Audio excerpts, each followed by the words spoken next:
국민 대부분이 쓴다는 카카오톡이 대화 내용을 저장해놨다가 수사기관에 제공해왔다고 인정하면서 사이버 사찰 논란이 일고 있습니다. 실제로 이 검열 공포 때문에 카톡은 일주일 새 이용자가 수십만 명이나 빠져나갔습니다. 때 아닌 검열 논란과 SNS에서의 사생활 문제 집중적으로 다뤄보겠습니다. 임종인 고려대 정보보호대학원장과 정철진 경제평론가 모셨습니다. 두 분 어서 오세요. 안녕하세요. 네, 안녕하십니까. 주변에 카카오톡 쓰는 사람 정말 많은 것 같습니다. 두 분도 사용하시나요? 그렇습니다. 예, 그렇습니다. 교수님도 예. 쓰고 예. 계시고요. 국내 카카오톡 이용자 대략 얼마나 될까요?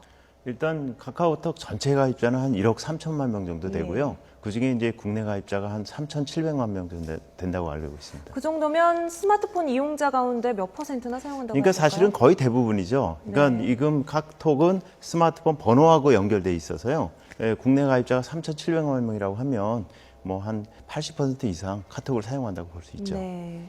아무래도 스마트폰을 사면 가장 먼저 다운받는 어플리케이션이 아마 이 카카오톡이 아닐까 싶은데요. 이렇게 카톡 공화국이라는 말까지 쓰일 정도로 모든 연령대에서 아주 광범위하게 사용을 하고 있습니다. 그만큼 이 카톡만 손에 넣으면 웬만한 사생활은 다 이렇게 검열을 할 수 있다는 뜻 같은데 어떻게 보세요? 거의 그렇죠. 이제 카카오톡을 꼬마들, 그러니까 초등학생들도 하게 되고요. 네. 또 게임을 하게 되는데 그 들어가는 이게 플랫폼의 하나의 모습으로 바뀌어서 그렇죠.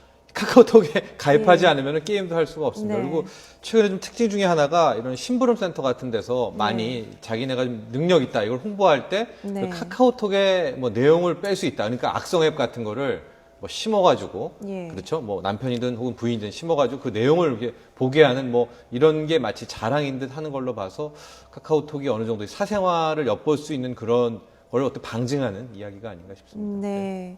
그 기존에는 경제사범 수사를 할 때 기본적으로 계좌 추적을 하지 예, 않았습니까? 맞습니다. 지금은 카카오톡 압수수색이 기본이라고 그런 예. 얘기가 나오는데 수사기관이 어떤 절차를 거쳐서 이 카카오톡 내용을 보게 되는 걸까요? 일단 두 가지가 있는데 지금 하나는 압수수색 영장이고요. 네. 그런 경우에는 이제 일단 혐의를 제시해가지고 영장 전담 판사가 예. 영장을 발부하면 영장을 이제 카톡에 제시하면 네. 거기서 이제 보관하고 있는 메시지라든지 이런 것을 제출해 주는 형태고요. 네. 또 하나 이제 문제가 되는 것은 감청 부분이죠. 예. 예. 근데 감청 부분은 이제 국가보안법 위반이라든지 아주 중범죄 몇 가지 한에 대해서 하기 때문에 네. 지난 1년 반 정도 봐도 147건 그 정도만 있고 대신 이제 압수수색 영장은 4,800건 정도가 되니까 네. 주로 이제 압수수색 부분입니다. 네, 그 건이라는 건 명으로 저희가 바꿔서 생각을 예, 할 수 맞습니다. 있는 거죠. 예. 그렇다면 실시간으로 모니터링을 하는 거는 일단 기술적으로 불가능한 건가요? 일단은 불가능합니다. 네. 왜냐하면 실시간으로 모니터링 하려면 거기 이제 그 서버라든지 망에 장비를 대놓고 있어야 되는데 예. 그 장비가 현재 그 여러 가지 사유로 해가지고 비용 네. 문제라든지 여러 가지 문제로 해서 카톡 같은 경우에는 장비가 돼 있지 않고요. 예. 예, 그것이 돼 있는 것은 이제 일반적으로 통신사들 전화와 관련된 감청 그 부분만 가능합니다. 네. 그 업체 입장에서는요, 이 방대한 양의 대화 내용을 모두 서버에다 저장하려면 비용이 상당히 많이 들 것 같거든요. 네. 근데 왜 이렇게 대화를 다 저장해 놓는 걸까요? 일종의 이제 서비스겠죠. 이 예. 교수님도 아시겠지만 이제 찾는 분이 많습니다. 의외로. 그래요? 뭐 해외에 있는 분이나 네. 아니면 한 달 전에 내가 했던 뭐 그걸 날려보냈습니다. 이제 이런 요구들이 많으니까 하나 네. 이제 관습처럼 그동안 해왔던 거죠. 네, 그렇군요. 그렇다면 수사기관이 이 대화 내용을 보여달라고 할 때는 어떤 특정 단어나 문장이 포함된 부분만 골라서 보내주는 건가요? 아니면 대상이 되는 기간 내의 대화를 전부 다 제공을 하는 건가요? 지금 말씀하신 대로 어떤 특정 단어라든지 그 특정시켜서 보내줘야 되는데 현재 카카오톡의 해명을 보면 그러지 않고 어떤 일정한 기간 내에 그 번호에 관련된 모든 메시지를 보내줬다 네. 이렇게 얘기하고 있어서 더 우려를 자아내고 있는데 사실 원래 이게 인권과 관련돼 있기 때문에 예. 사실 최소한도로 꼭 필요한 만큼만 줘야 되는데 예. 그렇지 않았다는 것 때문에 이제 더 큰 우려를 자아내고 있습니다. 뭐 혐의가 있다면 수사 대상이 되는 부분은 뭐 확인할 수 있겠습니다만 그 밖에 사생활과 관련된 내용이 아무래도 더 많지 않겠어요. 예. 그래서 걱정인데 영장 발부 기준은 까다롭게 적용이 되고 있습니까? 이제 영장은 뭐 사실 이제 그 영장 전담 판사가 네. 여러 가지 혐의를 봐서 압수수색 영장이 필요하다 생각했을 때 하는 거니까 그건 법원을 믿어야 되는데 네. 지금 사실 조금 문제가 되는 것은 특히 감청 부분은 굉장히 이제 정말 사람들이 인권에 대한 침해 요소가 크기 때문에 네. 굉장히 조심해서 해야 되는데 그 부분에 있어서 뭐 기각률이 한 4%밖에 안 된다고 하니까 국민들이 우려하는 바가 큰 부분이고 압수수색은 기각률이 한 20% 넘으니까 그 부분은 조금 다른 것 같습니다. 알겠습니다. 그런데 이 과정에서 논란이 되는 과정에서 카카오톡 측의 대응이 조금 아니했다라는 지적이 나오고 있거든요. 네. 저희가 그래픽을 준비를 했는데 같이 보면서 설명 보시죠. 네. 네, 수사기관에서 실시간 대화 내용을 실시간으로 모니터링한다는 의혹이 불거지자 다음 카카오에서는 처음에는 실시간 모니터링은 기술적으로 불가능하다. 앞으로도 지원하지 않겠다. 이렇게 단언했습니다. 네. 네, 하지만 얼마 지나지 않아서 감청 영장을 통해서 서버에 저장된 대화 내용이 제공된 건 사실이라고 뒤늦게 공개를 하죠. 지난해 86건, 올해에는 상반기에만 61건이 있었는데 이 영장을 받으면 최대 일주일치 대화 내용을 검찰과 경찰에 넘겼다고 밝혔습니다. 네.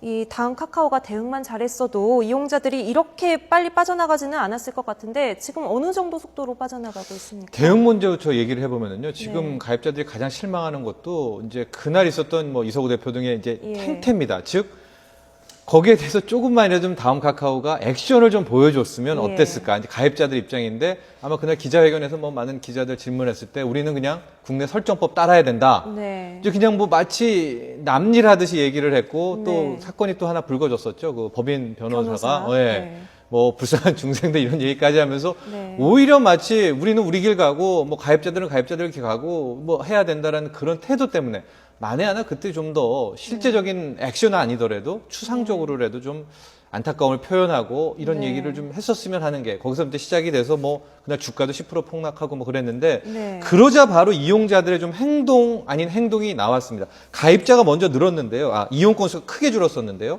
그래프를 먼저 좀 볼까요? 네. 9월 21일부터 9월 27일까지의 카카오톡 이용 건수입니다. 가입자가 아니라 한 2,646만 명 정도가 이용을 네. 했었는데 그 후에 이제 발표 나고 이러면서 확 줄었죠. 2,600명, 한 40만 명 건이 네. 줄었고 다음 카카오뿐만이 아니라 라인, 네이트온, 마이피플 이런 SNS 쓰는 전체 인력들이 이용 건수들이 한 167만 명 줄어서 이 정부 검열에 대한 두려움, 공포가 얼마나 큰지를 드러냈습니다. 네, 카카오톡뿐만 아니라 국내 메신저 전체에 대한 불신이라든지 그렇죠. 불안감이라는 게 네. 작용을 한 거라고 볼 수 있겠죠. 예. 이 비슷한 기간에 독일의 메신저 텔레그램이라고 하네요. 텔레그램은 사용자가 50만 명이나 예. 늘었다고 합니다. 이 네. 숫자만 보면 결국엔 국내 메신저 이용자가 전부 그쪽으로 옮겨갔다는 뜻 같은데요. 네, 뭐 많이 옮겨갔다고 하는데 또 혹자는 이게 또 과장 됐다고 얘기도 하는데 어쨌든 네. 텔레그램으로 많이 이제 옮겨가더라. 이게 네. 현대 분위기입니다. 네, 지금 정확하게 50만 명 정도가 네. 늘었다고 볼 수 텔레그램 있겠죠. 지금 쪽에서입니다. 예, 저 종이 비행기 모양 저게 바로 독일의 메신저 텔레그램인데요. 네, 이어서 며칠 전에 한겨레에서 실은 시사 만평을 함께 보시죠. 네, 오른쪽이 파란색이 텔레그램, 왼쪽이 카카오톡입니다. 예. 이 미국의 대표적인 SNS 매체는 수사기관에서 들여다보기가 정말 힘들지만 다음 카카오는 문을 활짝 열고 검찰을 모셨다라는 걸 꼬집고 있는 그림인데요. 그렇다면 해외 매체들은 어떤 방법으로 사생활을 보호하고 있습니까? 뭐 완벽하지는 않지만 노력을 네. 하고 있습니다. 아마 다음 카카오의 가입자들도 원하는 게 이런 노력 부분인데요. 미국에서 네. 이제 스냅챗이라고 그래가지고 메시지 확인하면은 바로 삭제되는 뭐 그런 기능인데 네. 이 스냅챗도 지금 또 완전하지가 않죠. 예. 또 스냅챗이 또 해킹돼가지고 최근에 예. 뭐 누드 사진 유출되고 뭐 그런 사건이 예, 예. 있었고요. 이제 페이스북은 익명 서비스를 곧 준비를 한다고 하는 얘기가 있고요. 네. 트위터 같은 경우에는 이제 수사기관의 요구가 많이 들어올 때마다 아예 그걸 다 까발려가지고 대중한테 이걸 공개하겠다는 얘기가 있고 네. 지금 우리 이 카카오톡에서 많이 넘어갔다고 하는 이 텔레그램 같은 경우에는 이제 시크릿 모드, 프라이버시 네. 모드라고도 얘기하는데 스크래치 챗 대화 내용을 암호화를 걸어드리는 겁니다. 네. 그래서 서버에는 암호로 남아 있어서 암호를 뭐 서버 담당자도 풀 수가 없고 이제 남아있는 기록은 그 해당 개인의 이 스마트폰 안에만 들어있도록 그래서 이걸 찾아서 풀 수 있도록 이런 걸 있고 이런 식으로 이제 보호를 하려고 하는 거죠. 정부 네. 검열에 대해서. 국내 이용자들이 카카오톡에서 텔레그램으로 많이 넘어갔는데 그 많은 해외 메신저 중에서도 이 텔레그램이라는 프로그램을 선호하는 이유가 그 있다면요? 텔레그램이 이제 어떻게 보면 이제 러시아 사람들이 네. 개발한 건데 이제 러시아의 여러 가지 검열을 피해서 네. 독일로 갔다 이렇게 네. 얘기해가지고 그리고 자기들이 특히 이제 굉장히 암호화를 안전하게 해서 지금 말씀 말씀하신 대로 시크릿 챗을 이용해서 종단 간에 암호화를 시켜서 서버에 저장되지도 않는다 우리는 이렇게 얘기하는데 또 그것이 표준화된 암호 방법을 안 써가지고 여러 가지 안전성 측면에서 문제가 있다는 사람들도 있고요.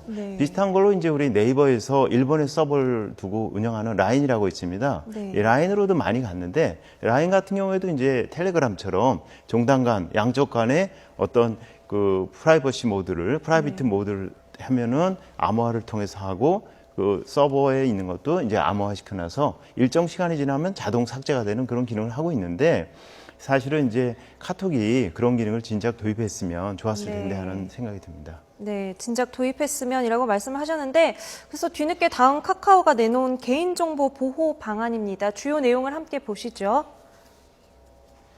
네, 수신 확인된 메시지는 아예 서버에서 삭제하고 서버를 압수해도 대화 내용을 확인할 수 없도록 암호화 방식을 도입하겠다 이렇게 밝혔습니다.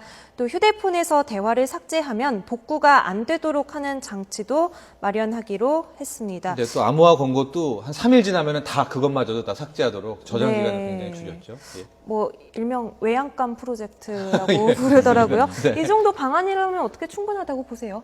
근데 사실은 기술적으로는 내놓을 수 있는 방법 다 내놨죠. 예, 그렇게 되는데 이제 제일 그 아쉬운 것은 기술보다도 이것을 운영하는 데 있어서 신뢰성을 심어주지 못했다는 점 그건데 아마 이 이후에 이제 다음 카카오가 국민들의 신뢰를 다시 얻기 위해서 구글이라든지 야후 이런 데서 투명성 리포트 내놓은 것처럼 투명하게 그리고 엄정하게 집행하는 모습을 보여주는 게 중요하다고 생각합니다. 네, 역시 개인이 조심하는 게 가장 일차적인 피해 방지 방안인 것 같습니다. 좀 어떤 점을 저희가 유념을 해야 할까요? 일단은 이제 이렇게 하더라도 아까 우리 평론가님 말씀하신 것처럼 우리 스마트폰에다가 악성 코드를 심어 놓으면요. 이 시크릿 모드 해도 악성 코드가 미리 이걸 채나갈 수 있거든요. 우리가 키보드 해킹식으로 해서 그렇기 때문에 백신 잘 깔아서 스마트폰에 악성 코드 안 깔리게 하는 게 제일 우선 중요하고요. 그리고 중요한 대화는 반드시 이제 우리가 비밀 모드로 해가지고 대화를 한다고 하면 중간에서 누가 보려고 해도 볼 수가 없게 되니까 스스로 조심하는 것이 일차적인 문제라고 생각합니다. 저는 이제 끝으로 이제 이번에 좀 담론화됐으면 좋겠다. 이 정부 검열에 대해서요. 왜냐하면 이제 이번 건이 좀 부각된 게 국가보안법 사건 관련해서 영장이 청구된 것들 뭐를 놓기 때문에 뭐 현재 나오는 말이 IT 공안 정국이다라는 얘기까지 나오는데 만에 하나 정반대로요. 어떤 파렴치한이라든가 유괴범이라든가 이런 경우에 이제 정부가 영장 청구를 했을 경우에 과연 이 사람들의 프라이버시까지도 보호해야 되느냐 치열한 또 법리 싸움이나 사회적인 문제거든요. 구글 같은 경우에도 최근에 그 아동학대한 남자애들 아동학대한 그 메일 서버 계정을 오히려 구글에서 FBI에서 주는 이런 형태도 나왔는데 과연 그럼 앞으로 우리가 프라이버시가 중요하고 다 중요하지만 어느 선은 정부가 영장을 청구했을 때 받아줘야 되고 또 어떤 범죄는 끝까지 막아야 되고 이런 것들에 대해서 우리가 한번 진짜 치열하게 토론을 해봐야 됩니다. 이게 어느 선까지는 되고 어느 선까지는 안 되고 과연 이것도 맞는 건지 그런데 정말로 뭐 사이코패스과 같은 범죄자도 다 보호해줘야 되는지 이런 것도 한번 우리가 다 모아놓고 한번 얘기할 필요가 있을 것 같습니다. 그래서 지금 말씀하신 대로 지금 현재 같이 이제 다음 카카오가 하면 감청영장이 거의 무력화됩니다. 그렇게 되면 감청영장이 현재 보면 우리 국가보안법 사건이라든지 아주 중대 범죄에만 제한적으로 발행되고 있는데 이제 영장이 무력화가 되니까 거기서 또 법 집행에 있어 문제가 되기 때문에 말씀하신 대로 사회적인 어떤 토론 과정을 거쳐서 합의가 이루어져야 될 분이라고 생각합니다. 마지막으로 카카오톡이 메신저 부분에서 거의 그동안 국내 SNS 독점을 하고 있었죠. 이번 일을 계기로 카카오톡 좀 어느 부분에 좀 변화가 되어야 될까요? 저는 카카오톡이 이제 그동안에 숨가쁘게 달려왔고요. 아마 이제 빠르게 사업 확장하고 있고 플랫폼 업체를 하고 있는데 서서히 지금 나오는 행태들이 이제 시장 지배자적인 우위적 이 독점적 위치를 이용해 가지고 흔히 말하는 갑의 행태, 갑질을 하려는 걱정이 된다라는 게 여기저기에서 지금 나오고 있습니다. 그래서 다음 카카오도 분명히 사업적 마인드로 접근해야 되겠지만 벌써 이제 뭐 수수료 너무 많이 떼간다, 좋은 사업들은 자기네들이 다 하려고 한다, 뭐 내년에 택시 앱 하면서 뭐 소상공인들도 다 하려고 한다 이런 얘기 나오거든요. 그건 좀 유념해서 앞으로 사업 펼쳤으면 좋겠습니다. 네, 그동안 참 편리하게 썼던 프로그램인데 우리에게 많은 숙제를 던져주는 것 같습니다.